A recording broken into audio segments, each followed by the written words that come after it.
Hello दोस्तों, मैं उम्मीद करता हूँ कि आप लोग का संडे अच्छा गया होगा। मेरे लिए तो ये संडे बहुत हेक्टिक रहा, लेकिन खुशी की बात भी है क्योंकि आज मेरे घर की चौथे मंजिल की भी ढलाई हो गई और अब मैं टेंशन फ्री होकर रोज आप लोग के लिए ऐसे ही टाइम टू टाइम वीडियोस लेके आता रहूंगा। लेकिन आज जो मैंने सोचा था जिस बारे में वीडियो बनाने के लिए, वो टॉपिक बहुत लंबा था और उतना टाइम मैं शायद ही दे पाता, इसलिए मुझे समझ में नहीं आ रहा था कि आज क्या करूं। फिर अचानक से मुझे एक खिलौने वाली कार का शाफ्ट दिखाई दिया, तो मैं सोचा कि हम सबके आसपास इतने सारे शाफ्ट्स हैं, इससे इतने सारे कीज है, इतने सारे कपलिंग्स है, इन सब के बारे में भी आपको जानना चाहिए कि ये शाफ्ट, कीज और कपलिंग क्या होती हैं, बेसिक ये कैसे काम करती है और इसका इम्पोर्टेंस क्या है। मैं हूं अंकित, आप देख रहे हैं मैकेनिकल गुरु। चलिए शुरू करते हैं, आगे बढ़ते हैं। सबसे पहले बात करते हैं शाफ्ट्स की।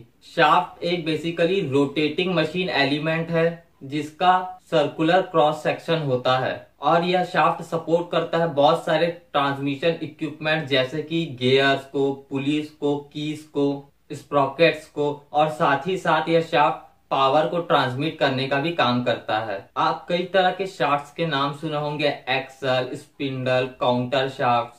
सब शाफ्ट्स है लेकिन सबका एप्लीकेशन क्योंकि अलग अलग है इसलिए इनका नाम अलग अलग दे दिया गया है, लेकिन इनका काम सबका एक ही है, पावर को ट्रांसमिट करना और ट्रांसमिशन इक्विपमेंट्स को होल्ड करके रखना और मोशन और टॉर्क प्रोवाइड कराना, अगर यह एक व्हील के साथ जुड़ा हुआ है तो। अब बात कर लेते हैं कि शाफ्ट्स कितने प्रकार के होते हैं। सबसे पहले बात करते हैं एक्सल शाफ्ट की। एक्सल क्या होता है?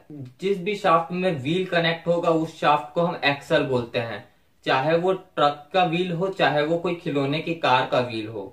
जिस भी शाफ्ट से अगर कोई व्हील कनेक्टेड है या कोई ड्रम कनेक्टेड है या कोई ऐसा चीज कनेक्ट है जो बॉडी को मूव करने के, आगे चलाने के काम आ रही है, उस रोटेशन को फॉरवर्ड मोशन में कन्वर्ट हो रहा है, तो उस शाफ्ट को हम एक्सल बोलेंगे।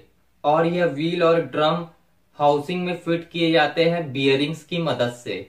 अगर जनरली बात किया जाए तो एक्सेल शाफ्ट्स में बहुत ज्यादा बेंडिंग मूवमेंट, बेंडिंग लोड लगता है, ट्रांसवर्स लोड्स लगते हैं जैसे कि बियरिंग से जो रिएक्शन लगता है, और इसलिए इसे टॉर्क ट्रांसमिट करने के लिए यूज नहीं किया जाता या पावर ट्रांसमिट करने के लिए यूज नहीं किया जाता। जैसे कि अगर आप रियर एक्सेल देखेंगे रेलवे वैगन का, उस एक्सेल से सिर्फ व्हील्स कनेक्टेड रहेंगे, वो एक्सेल में कहीं भी पावर सप्लाई नहीं होगी। लेकिन ओकेजनली जो कार्स है उनमें आप देखेंगे कि जो पीछे के चक्के हैं, जो पीछे के एक्सेल है, उसमें पावर सप्लाई होती है और एक्सेल में ही लोड दिया जाता है और यही एक्सेल टॉर्क ट्रांसमिट करने का काम करता है इंजन से व्हील में। अब बात करते हैं स्पिंडल शाफ्ट की। जो छोटे रोटेटिंग शाफ्ट रहते हैं उन्हें हम स्पिंडल शाफ्ट कहते हैं। ज्यादातर मशीन टूल्स में स्पिंडल शाफ्ट ही लगाया जाता है। जैसे कि अगर आप स्मॉल ड्राइव शाफ्ट जो लेथ मशीन का है वो एक स्पिंडल शाफ्ट है, या फिर ड्रिलिंग मशीन का जो स्पिंडल है वो एक स्पिंडल शाफ्ट है।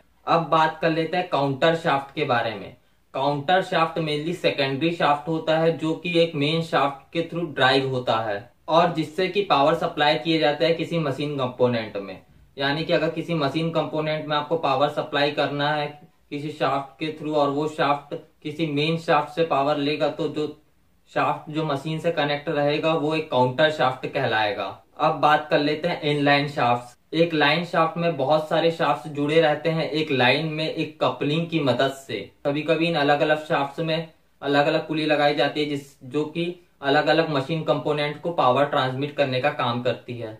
जो ऑर्डिनरी ट्रांसमिशन शाफ्ट हम लोग को देखने को मिलते हैं कार्स में, ट्रक्स में, वो मीडियम कार्बन स्टील के बने रहते हैं, और जो कमर्शियली यूज होते हैं जो शाफ्ट लो कार्बन स्टील के बने रहते हैं। आप कोल्ड ड्राइंग प्रोसेस से भी शाफ्ट बना सकते हैं, आप हॉट रोलिंग प्रोसेस से भी शाफ्ट बना सकते हैं। लेकिन अगर आप जो शाफ्ट कोल्ड ड्राइंग प्रोसेस से बनाएंगे वो शाफ्ट कई गुना ज्यादा स्ट्रॉन्ग रहेगा जो शाफ्ट हॉट रोलिंग प्रोसेस से बना है उसके अपेक्षा। और आप देखे होंगे कई जगह हॉलो शाफ्ट यूज होते हैं। हॉलो शाफ्ट भी बहुत जगह यूज होते हैं। हॉलो शाफ्ट की स्टिफनेस और स्ट्रेंथ हमेशा एक सॉलिड शाफ्ट से ज्यादा रहती है और नेचुरल फ्रीक्वेंसी भी हॉलो शाफ्ट की सॉलिड शाफ्ट से ज्यादा रहती है। अब आप देखे होंगे कई शाफ्ट्स में कीज लगी रहती हैं, आप देखे भी होंगे तो आप उनको पहचान नहीं पाएंगे। कीज बेसिकली की एक ऐसा मशीन एलिमेंट होता है जो पुली, गियर या कोई फ्लाई व्हील है उसको शाफ्ट से, ट्रांसमिशन शाफ्ट से जोड़ने में मदद करता है। जो प्राइमरी फंक्शन रहता है की का वो यही है कि वो पावर ट्रांसमिट करे शाफ्ट से हब में, और जो सेकेंडरी फंक्शन है की का वो यही है, अगर कोई रिलेटिव मोशन हो रहा है शाफ्ट और गियर या जो पुली उस शाफ्ट से कनेक्ट है उन दोनों के बीच में, तो वो रिलेटिव मोशन को भी प्रिवेंट करने का काम की ही करता है। अब थोड़ी सी कपलिंग की बात कर लेते हैं। कपलिंग एक ऐसा मैकेनिकल डिवाइस है जो दो रोटेटिंग शाफ्ट को परमानेंटली कनेक्ट करने में एक दूसरे से मदद करता है। यानी दो शाफ्ट जो रोटेट होते हैं उन दोनों को परमानेंटली कनेक्ट करना है तो वहां पे हम कपलिंग का यूज करते हैं। कई तरह की कपलिंग होती है, love Joy coupling, clamp coupling और हाइड्रोलिक कपलिंग्स भी होती हैं, जिसमें वाटर का यूज किया जाता है टॉर्क ट्रांसमिट करने के लिए एक शाफ्ट से दूसरे शाफ्ट में। तो दोस्तों मुझे उम्मीद है कि आप लोगों को शाफ्ट, कीज और कपलिंग के बारे में जो मैंने अभी बेसिक बताया वो सब अच्छे से समझ में आ गया होगा।